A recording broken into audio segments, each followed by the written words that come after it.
So, I am a man of many Bibles. It's not something philosophical or spiritual. I literally own tons of Bibles. Personally, I own them because I like to be able to scribble into my Bibles, but to be quite honest, if you're just a Christian who just needs something to read at church and a little bit at home, you probably don't need all the ones that I have. But the benefit of being able to have access to multiple Bibles, whether it be online or a physical copy, is that you can find some really interesting deviations in the way that people translate Scripture.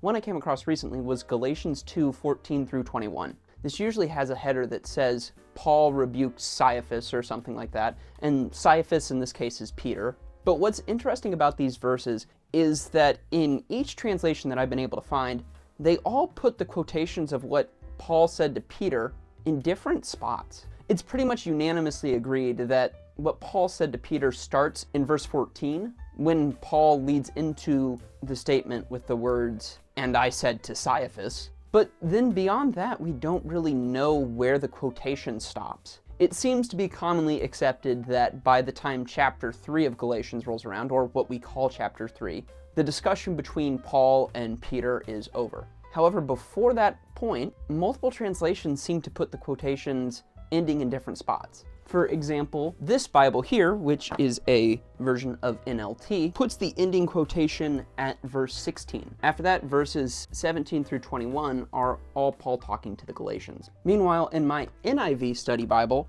Paul's quotation extends all the way down to chapter 3, going to and through verse 21. Then we have my ESV study Bible, which is my preferred Bible to take to church just because it's compact, and I have obviously used it quite a bit. That has the quotation beginning and ending with verse 14. And lastly, we have the good old King James Version, which doesn't have any quotations because that's just how King James rolls. But in all of these, you can see that there's some vastly large differences on what we consider Paul to be speaking directly to Peter and directly to the Galatians. In a sense, this doesn't really matter because all of it seems to have been worthy of recording and telling the Galatians, meaning that regardless if he said it to Peter or not, it's important for the Galatians to know. Nevertheless, it is very interesting to see where scholars put the question marks, given that the original Greek text, much like the King James Version, had no such thing. Quotation marks are a modern-day linguistic invention which we have decided to put around stuff to emphasize quotations, but Greeks weren't concerned with that, and neither were the other cultures of that time.